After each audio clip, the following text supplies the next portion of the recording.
Hi, I'm Ryan Thompson, And I'm Eli Milas. and we're discussing how human trafficking is portrayed in movies versus how it's portrayed in the media. And movies and media display different portrayals of human trafficking in the world. And first, we're going to talk about how movies represent human trafficking. And Taken is one of those movies that shows the horrors of human trafficking taking place in Paris. And Brian Mills, played by Liam Neeson, is a former government operative that receives a phone call from a sex slaver that abducted his daughter once she arrived in Paris for vacation with one of her friends. And if Brian Mills does not find her in the next 4 days, she will be auctioned off to the highest bidder and will be untraceable to never be found again. On this slide, this is one of the sex slavers that captures Kim, which is Mills' daughter. And in Taken and other movies, the bad guy, or in this case, the sex slavers, are typically foreign. And according to a study, William Brown talks about how human trafficking is portrayed in movies. And Brown stated in films, either the villains are stereotypical bad guys defined along racial slash national stereotypes. So Brown is stating that in movies, these bad guys slash sex slavers are usually not American because of the stereotypes people may have if they are not of American culture. And these people may fear these types of people, which brings a more intense feel of terror to the audience. A common myth about human trafficking is that most traffickers are what the movies show you, or not what the movies show you. Traffickers are not always the powerful gangsters or badasses the way that Taken portrays them. Trafficking can occur by anyone, no matter their social status. And sometimes traffickers are even politicians or local law enforcement. Or a trafficker could simply be a person that works in a restaurant.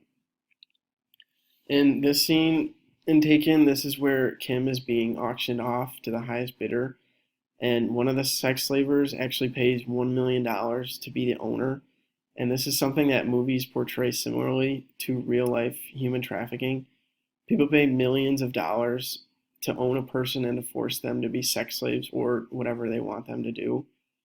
And most of the time, human trafficking is strictly about economics.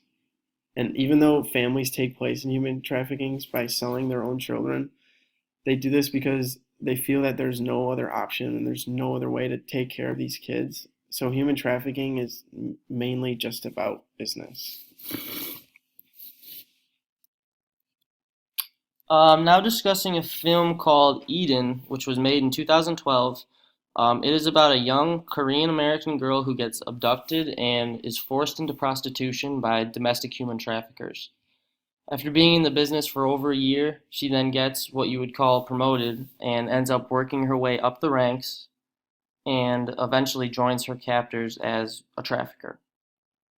She then has to attempt to survive when things turn bad for her and when trouble comes towards her way. When she initially gets captured, she is brought to a camp filled with young women. So in this film, they focused mainly on using the victims for prostitution purposes, which attributes to the misconceptions that most people have about human trafficking. A common myth when discussing human trafficking is that it only refers to forced prostitution, where in fact human trafficking can also be indentured servants, organ donation, or even for farm or factory work or other unskilled labor. So the film portrays a part of what human trafficking is, but it does not show the whole frame of it as an issue. Um, Another common mistake that people often make is that the idea that only women are victims of human trafficking. In the film Eden, it shows mass amounts of underage women being trafficked into the same area where they live together as sex slaves, when in reality, men and young boys and younger children are also trafficked as well. Although they receive much less attention, these men and boys are usually trafficked for unskilled labor.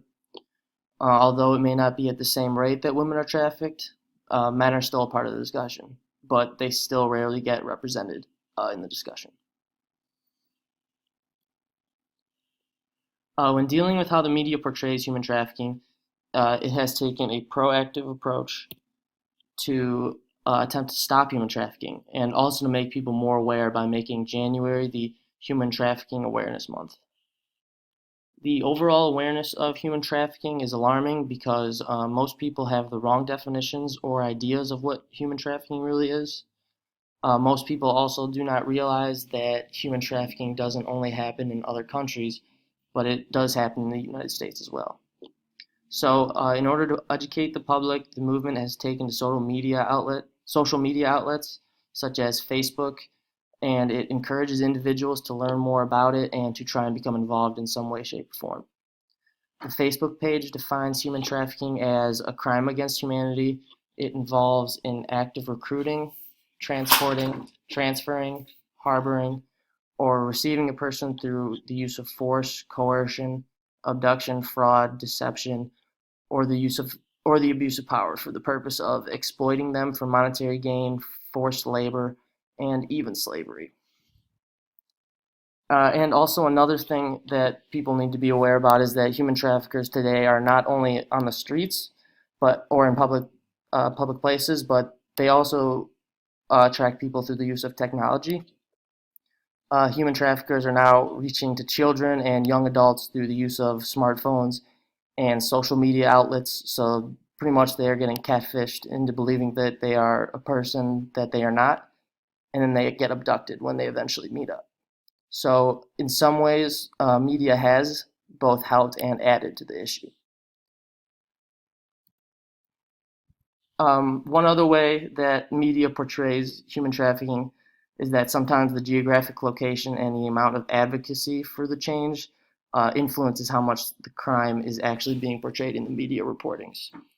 According to a study called Illuminating Human Rights, How Demographics Drive Media Coverage, his study suggests that for the issue of human trafficking, leading newspapers can generally be trusted or at least expected to mirror the interests of empowered women.